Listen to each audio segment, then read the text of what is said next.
So thank you very much for that welcome. And it's a great pleasure for me to say again, welcome to Daphne, Marcel, Dorit, and Sören. So personalization used to be very easy. Quick segment, bit of spam, add a promotion code, personalization, done. Those days have gone. AI, influencers, marketplaces, transparency, multiple channels. It's not the same old personalization. So in our panel today, we're going to quickly pick through what's happening in personalization, what's driving it, and more importantly, what's coming next. So Daphne, we'll kick off with you. Tell everyone who you are, a little bit about your company, and just one or two sentences on how you see personalization, and then we'll wander back with everyone else. Daphne. Thank you very much. Daphne, my name. I'm from BVDW, so we are the German Association for the Digital Economy.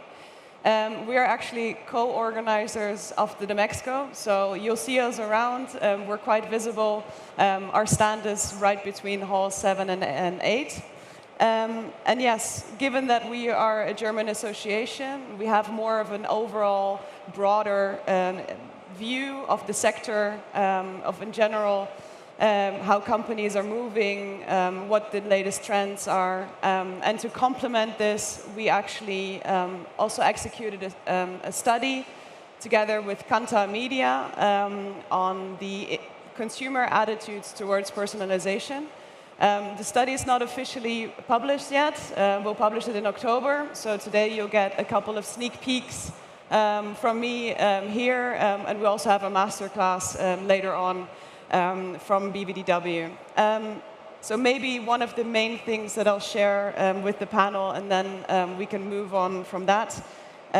We did this study, and basically the results showed that consumers, in and of itself, they don't mind personalization. I think that's the best outcome that we have.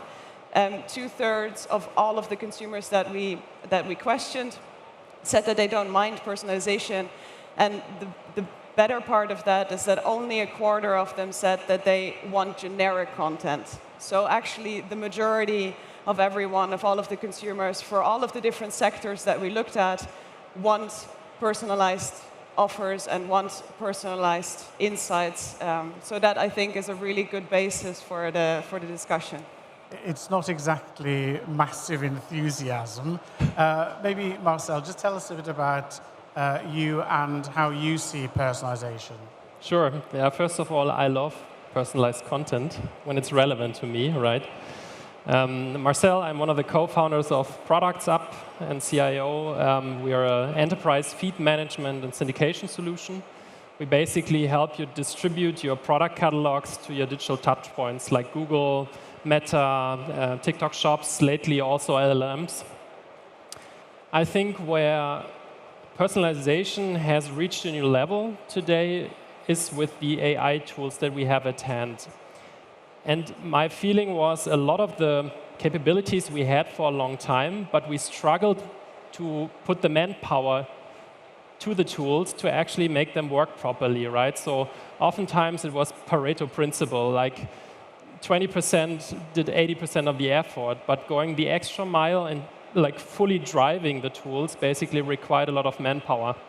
And I think here AI today can help with custom copy, for example, for emails, for product content, with rewritten product description for audiences and all of this. So basically, it scales the marketing managers to do the job they should have been doing for the last 10 years already. Great, thank you. Dorit. Yeah, I'm Dorit, Chief Marketing Officer from DocMorris. That is one of the biggest online pharmacies here in Germany. I mean, we are, unfortunately, given we are operating with health data, a little bit limited if it really comes to scaling hyper-personalization, because we're dealing with a very sensitive part of consumer information. So yes, we use, especially now, AI, and we are getting better every day. at the endpoints where we are allowed to, for example, in emails, but also in web search. And I think this is exactly what we will be talking about the next 20 minutes. So looking forward to it. It's interesting, when you talk about medicine as well, because, I might say Marcel and I are in the same segment of handsome men, or you might say, I have a headache, I want paracetamol. But if I have specific medicine, that's not personalization, that's individual. So you're balancing cohort with very, very personal data. And so how do you manage to be general and hyper-specific? As I was saying, so we are not, so to say, allowed to process any of the health data. So our personalization has a natural limitation to handsome men more than the diseases you have. With headaches. Thank you, Dorit. Sören, tell us a bit about you and how you see personalization. Happy to, yes. So Sören Stamer, I'm the CEO and co-founder of CoreMedia. What we basically strive to do is to help brands to elevate their customer experience and to drive impact. And we do that by providing a digital experience platform where you have the content really able to be reused everywhere in all the different touch points, all the different languages, all the different kind of use cases and contexts. Then data, customer and behavioral data that you want to understand. What is the customer aiming for? What is their problem? What is their context? What do they want to do right now?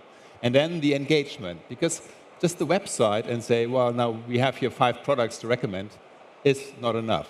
What we see to build trust is things like, oh, reach out to the customer. Can we help you? Do you want to have a chat with an expert? Or do you want to have a video session where there's a personal shopper helping you find the right dress for you? So we work for quite a few luxury brands that go so far to say video sessions, but we also work for telcos, banks, and they basically really blend this automation with AI together with human touch. Okay, so let's pick up on that because you mentioned the word trust. Yeah. Marcel earlier on talked about relevance. Now, if I'm a customer, I might think that you're just trying to sell me something for your convenience, not for mine. Yeah. And I might want to maybe listen to an influencer or a friend and not the brand or the retailer. So let's focus on trust and transparency. How do we earn the right to recommend, get the trust to personalize? Maybe if you start us off and just say... So there was a wonderful article from Nicholas Negroponte many, many years ago, decades ago in Wired. And he talked about the digital butler. The digital butler is someone who knows all the intimate details about you because it's your butler, right? They have to basically make sure everything is fine and therefore have to know what you like and don't like. But the butler will never use that data against you. It will never basically follow you around in the city and take notes. So the butler is trusted because it's basically using the data for you. We see the same actually with personalization. Like, yes, the abstract thing, you basically being kind of sold as a data item is a problem. But most customers that we have the opposite. They have loyalty programs. They have customers who expect to have a special experience that is better. Because you know me, why do you propose stuff that is irrelevant? You know that I have this product, why do you basically not make everything now adjusted to that? You know that I just called the call center, why are you now basically forgetting that when I'm on the website? So all this now is kind of like for the customer. Zero-party data with an invitation to support you. So zero-party data, but all brought together in real time so that it can be used at the point of experience. And making clear that it's for you. It's hey, for you. Do this, if you give me the right, yeah. Then I can help you. And when we talked with Dora, like this topic of the healthcare data, right? At the end, I really understand that you can't use the Google search traffic to say, oh, you got diabetes, and oh, here's something for you. But if I have a subscription for medicine, and you basically recommend something else that is not compatible, that would also be a problem. So I would expect you to take care of my health as my partner. I mean, that's a good point, Dorit, you may want to pick up on, because I trust you. I look at you, I trust you. You have my health details, I trust you, but then you're trying to sell me cosmetics, moisturizer, hair care. How can I still trust you, and how do you manage that trusting relationship when you're trying to sell me things? Yeah. I think the trust comes with the brand, so we are doing a hell of an effort to really make sure we stay that trusted brand by especially also delivering in all what I would consider convenience. Because if the process works, if everything works frictionless, I think you are really building trust into a brand, and we can build on that. And then, of course, it's about relevance, what we said earlier. So if you buy some medication, I'm surely not going to recommend you a women moisturizing cream or anything like this. So we are way smarter. What we are doing, we call it pharmacy advice or pharmacy tip.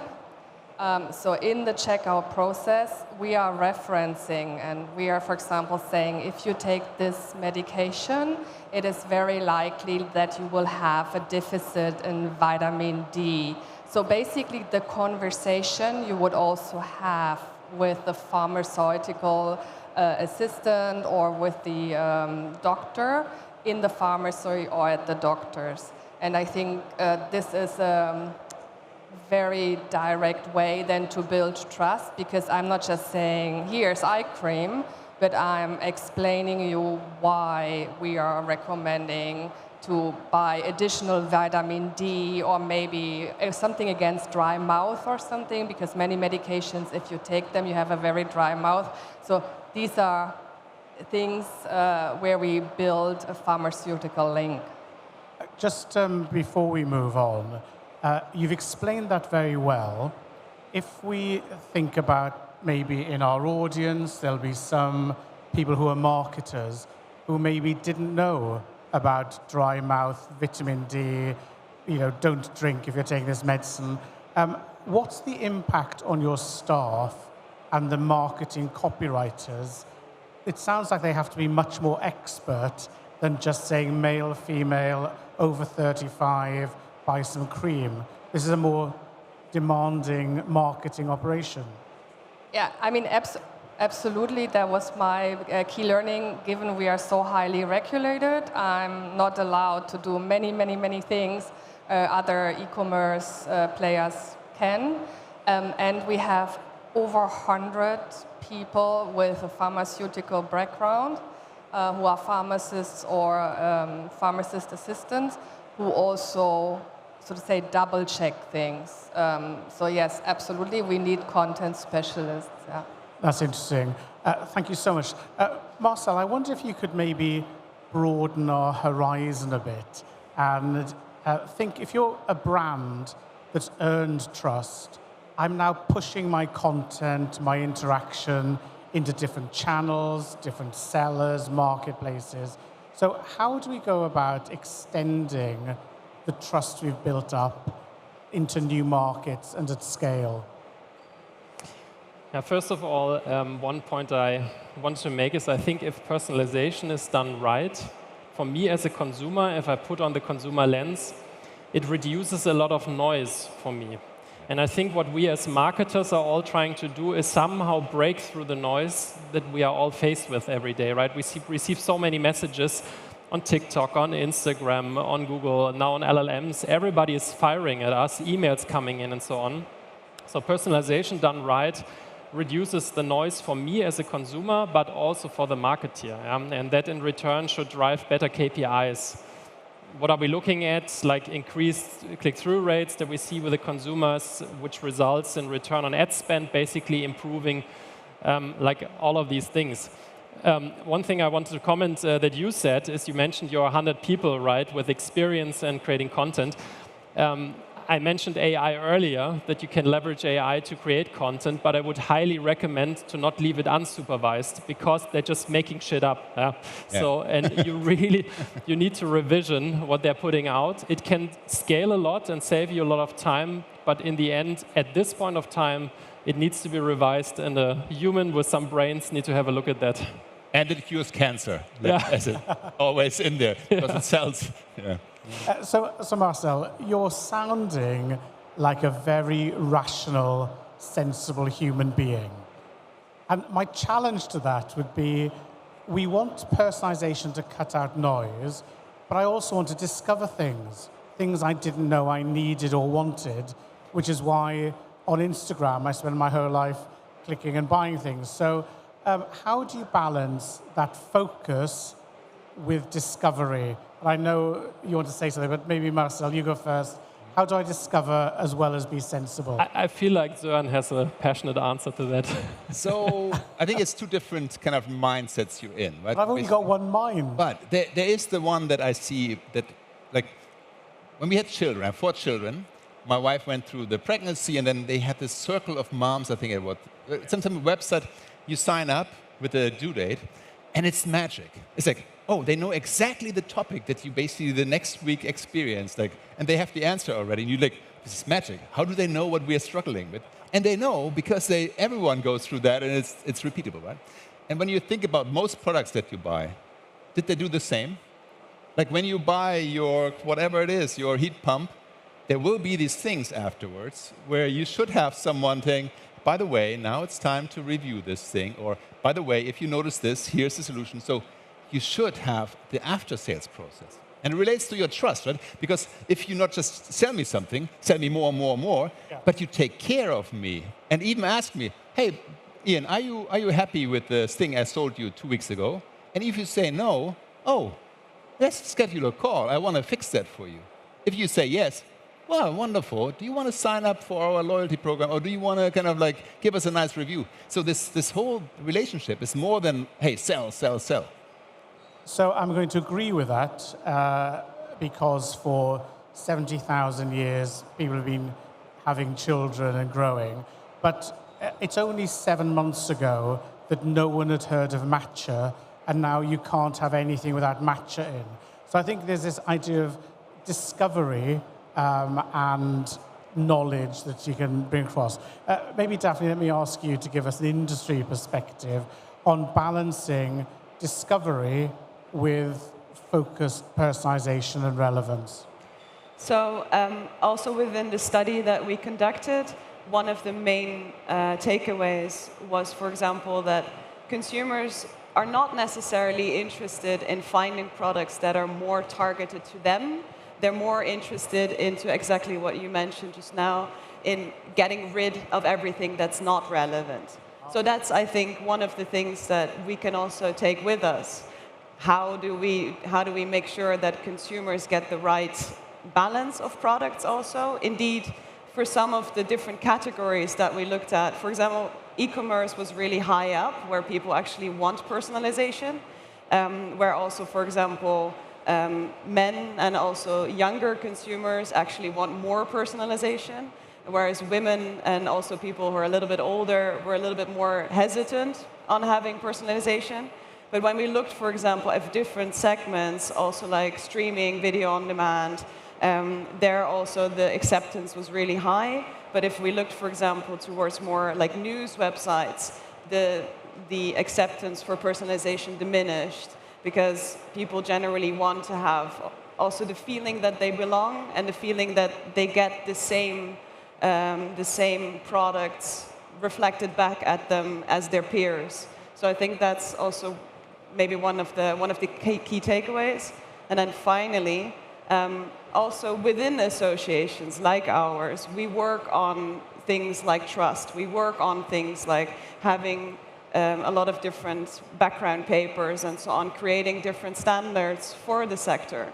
When it comes down to personalized advertising, when it comes down to personalization, AI, there's a lot of things where I think also as a sector we can come together and agree on a certain baseline and agree on how to move forward and how to make this sector even more flourishing.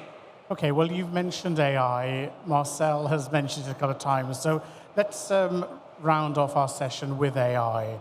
So in the old days, 5 years ago, the retailer or brand controlled personalization.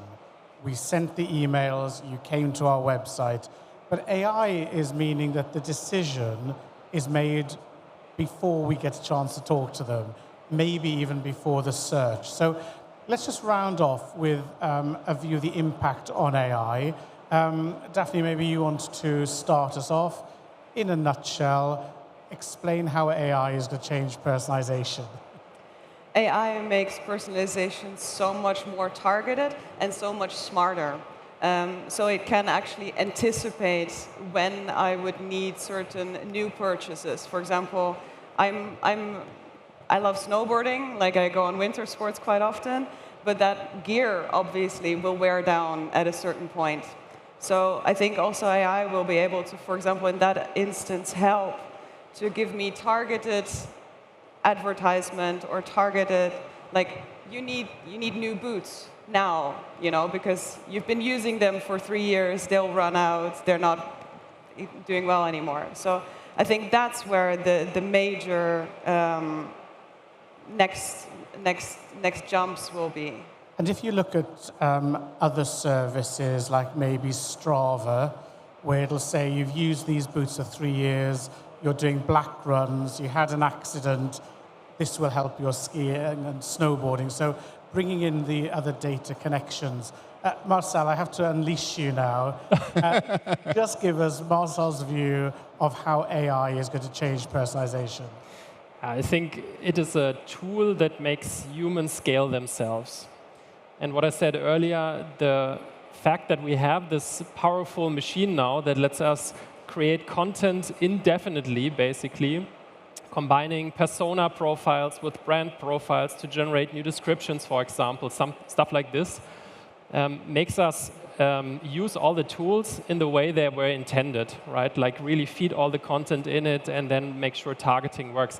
I want to give one quick fun example where AI has its limitations.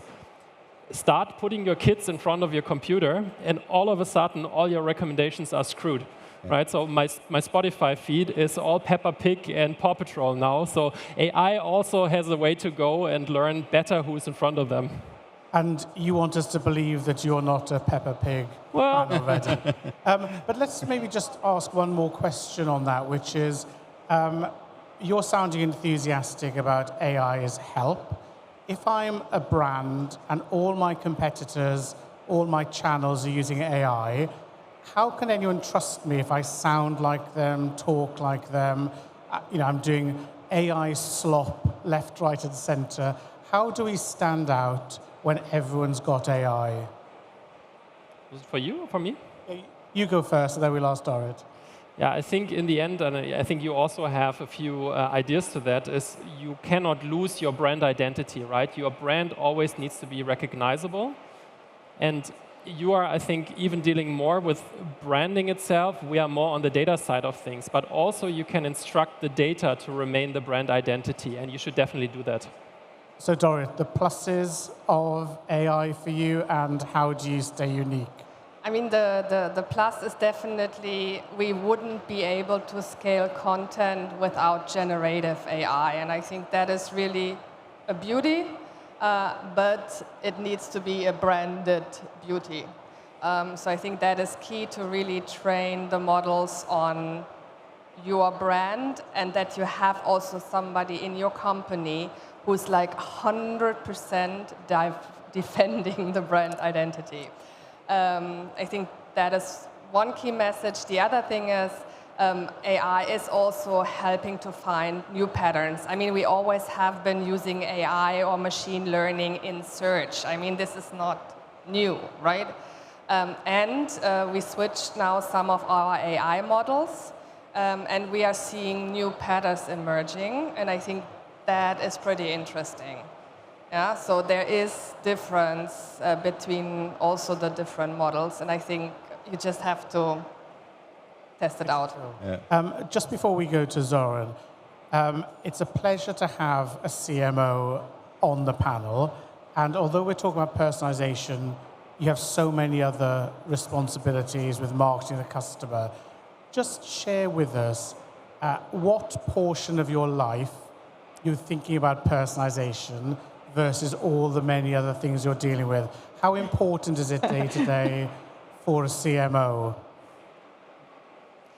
I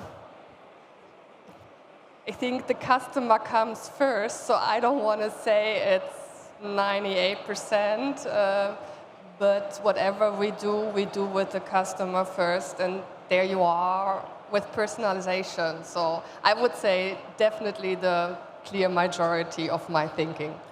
That's why you're a CMO and I don't have a job. Great answer. Sören, quickly, how is AI impacting? So we see two dimensions, right? One, as a consumer, I myself, if I have a question now, in the US, I need a data plan for 1 month for my son for a German SIM card bomb. Like, I ask ChatGPT, and there's a solution, and they click. So I don't basically search even more anymore. But so that is real. That the first contact with your customer might through ChatGPT, opening up the browser and kind of like coming to you. The second one is the marketer.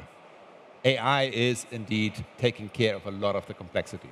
We see it kind of like understanding data, basically making proposals, handling the complexity of setting up all the system, translation, like variants for different kind of like tone of voice, like reviewing things, like brand kind of guidelines, legal topics, flagging things, product inconsistency, all these things AI can do much better and faster. However, like your AI is also very greedy, so it wants more information, right? When you want to be in LLMs, more and more detailed descriptions. And the trust part is partly that other people talk about you. Also that you basically not you say what you can, but all the customers, that you activate them, right? Give you reviews, all the partners, all the review sites. Those are aspects as well. Good. Now, because we're in Germany, we have to end exactly at the right time. So we have 1 minute. Guys, we've talked about the industry, we've talked about AI, we've talked about millions of customers. Just round us off. What one thing would you like to see as a customer that is more personal for you as soon as we leave the stage? In a word, let's start off. Daphne? Sure. I think especially getting more cross-brand. Cross-brand. That's Marcel? all. Yeah, I think it's simple and hard at the same time. I want retargeting ads to stop targeting me after I bought a product. Excellent. Yep. Dorit? That was my one. I mean, that's the most annoying thing ever, right? So much for personalization. We've got a segment of 2. Sören? I really love to have the digital butler, someone who I can trust, who handles the stuff for me, you know? Digital butler. Yeah. Well, ladies and gentlemen, thank you for that. We have 12 seconds left, just enough time to say thank you to Dorit, Marcel, Daphne, and Sören. Join me in thanking them. 2, 1, we're over. Thank you.